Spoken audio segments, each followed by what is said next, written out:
Dr. Jefferson here. Welcome to the April edition of our monthly broadcast for familial bonds, psychotherapy, and consultation services.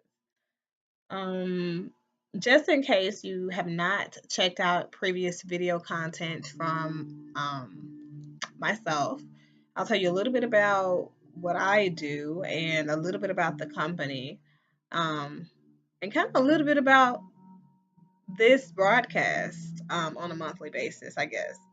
So, I am a MD transferring over to psychological health and well-being um, at the graduate level, master's level for the clinician side of things on that end. Pre-licensed in the state of Georgia, where I reside primarily for the most part. I am also a resident of California. Um, I I would like to talk a little bit more about what familial bonds is all about. It's about providing awareness, support, and mental health and behavioral health and wellness services for disenfranchised populations at an affordable cost. And then also educating the community about issues that prevent proper functioning of individuals and also mental health issues um, and mental illness. So essentially, what we do is we raise awareness, we increase the dialogue around the world that people are having about issues that concern us in our society um, of disenfranchised people. And we do a little bit of social advocacy and all of that stuff. So I'm here to provide you guys with a wealth of knowledge and elevation and education in order for us to continue to grow as a community in the United States. Um, I have to mention that I do not own rights to the music playing in the background. I am an admirer of the piano guys and violinists and those types of um, artists kind of help me focus. So the theme of April is telemental health services and telebehavioral health services. So, for those of you who don't know about what the tele part means, because a lot of people only associate the tele with telecommuting or phone conversations with your provider. So, whether you are seeing or vetting the services of a life coach, a counselor, therapist, psychiatrist, psychologist, your MD, registered nurse, or nurse practitioner, whomever it is, whenever you have a conversation over the phone, via video feed, secured video feed, or any other modality with your professional in whichever arena that you're vetting services, health services for, those are telehealth services, essentially. And they're billed as such. And essentially, they offer the same level of privacy and confidentiality as your face to face physical encounter. I would like to encourage people to utilize the services of telebehavioral health because they now have platforms such as secured platforms for text messaging, email accounts, and even in my practice, we do both.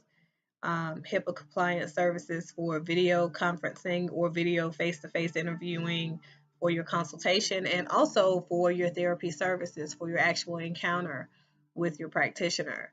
These services have a lot of benefits, and while at the same time, helping to reduce your commute if you're a commuter to your therapist. And it also puts you in touch with therapists wherever if you can't find one that kind of, gels well with you in your area. So it gives you a couple of options, there. There are lots of platforms. If you do a Google search for telemental health or telebehavioral health services, you will see a girth of them come up.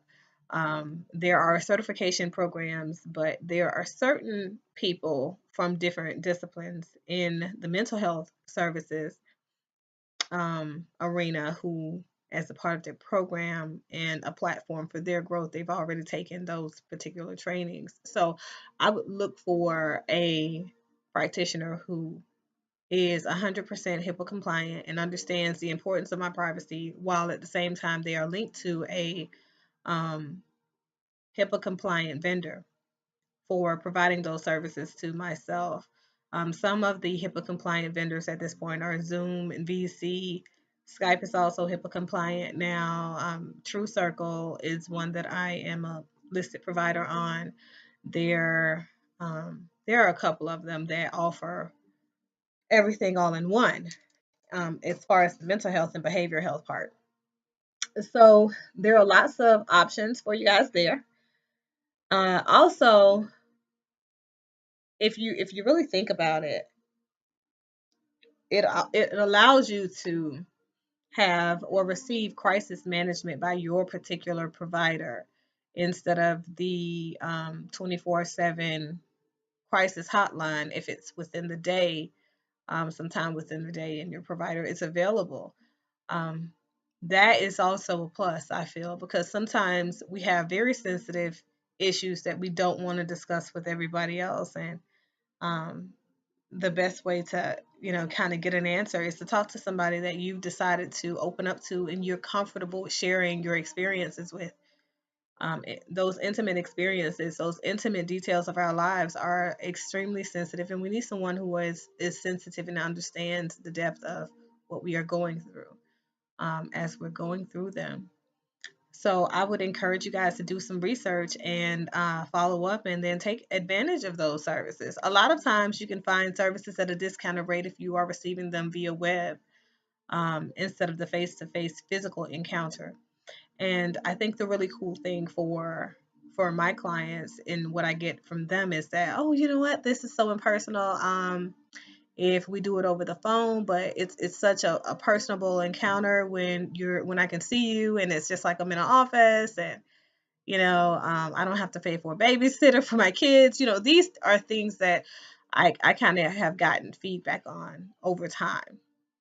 um and some of the reasons that I feel like people are opting into to telebehavioral health versus the face-to-face encounter for the majority of their sessions. Now, that does not mean that you don't have a face to face physical encounter with your provider. Outside of those sessions in the interim, you could do some, one way and then some another way. It's whatever is more convenient for you, but also remains HIPAA compliant. And your provider can talk to you more about that once you select one, or they can talk to you about that during your consultation if that's an option or not with them. So I encourage you guys to do that. I feel like it's a great addition to helping services, and um, it increases the ability of your practitioners to be more places than one, right? So obviously, to be able to provide the services to you that you need when you need them. Okay. So moving forward to our topic for discussion, our relationship topic for the month. I tried to kind of write everything down. Our question comes from Anna in Fayetteville, North Carolina. She writes to us and say, and this one comes from our Facebook Familial Bonds Facebook page. And if you guys don't have it, it's www.facebook.com/wellness ATL, WELLNESS ATL. So she says, my husband and I have been married for 6 years, and he has been making offensive statements about my new job. I have been a stay at home mom since our daughter was born 4 years ago. My new job brings in about 40,000 more than his salary annually, and I have been purchasing some things I wanted but was too afraid to ask him for before I started working. He was offended when I bought him a Movado watch with my last check at $780. Okay. So my question is, how do I make him more comfortable with the income differential? Anna from Fayetteville.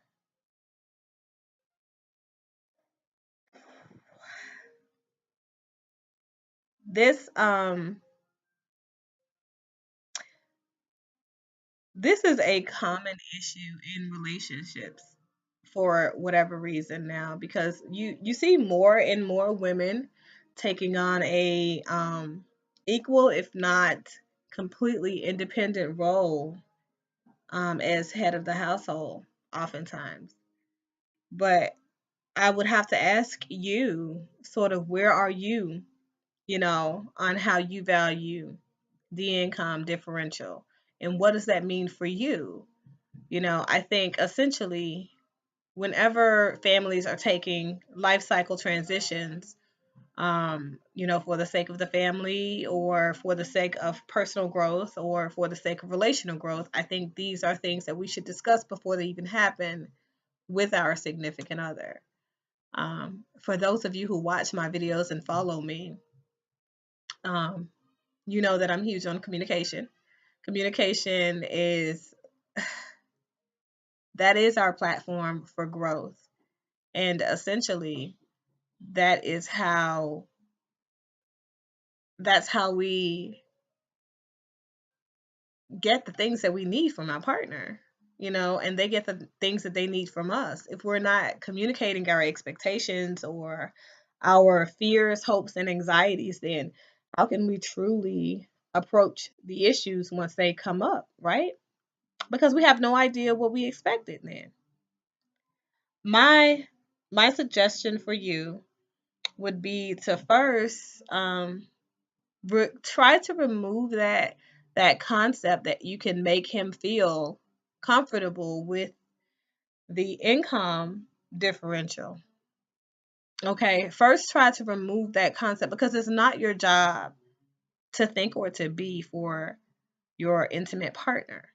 It's your job to think and be for you, and then to communicate when there are issues going on in a relationship with them. So, I don't know if you're assuming that he was upset because of the income differential when he got upset because of the watch. I mean, there are a number of things that could have made him upset. Could have been the cost of the watch. Maybe he prefers to spend the money elsewhere, or maybe there were conversations that you guys didn't have about, your current financial situation, um, and he feels like, who knows? Maybe those things are more important right now. But I think essentially my answer to you is you have to have a comprehensive conversation with him about, A, why is it that he was upset when you purchased him the watch? And B, about the income differential. Address the elephant in the room, and let him know how you feel and what your position is on the difference between the income that he makes and brings into the household, and you make and you're now bringing into the household. And then talk a little bit about the level of appreciation you have for him completely holding down the family during the time that you were a stay-at-home mom. These are things that I think people don't necessarily take into consideration. And at the age of 4, I know most children are going to school, and essentially you don't have the same amount of commitment or the same requirements of you in the household that you previously did when they were in the developmental stages, getting there at the point where they're now going to school. And that transition, each transition, has to kind of be discussed in detail with your partner, because these are the things that set us up for growth or optimal achievement in life, and reaching and fulfilling our full potential as partners to one another for the sake of our relational growth. So if I were you, that's what I would be doing. I would have a conversation, with my spouse about the things that are concerning me, because otherwise he won't know that these things in particular are concerning you, and whatever is bothering him, you will not know intimately. Okay. Um, so that is kind of that's my take on that. I wanted to talk a little bit about conduct disorder as my particular mental health disorder um, that I introduced to you guys. So I have my notes for it right here.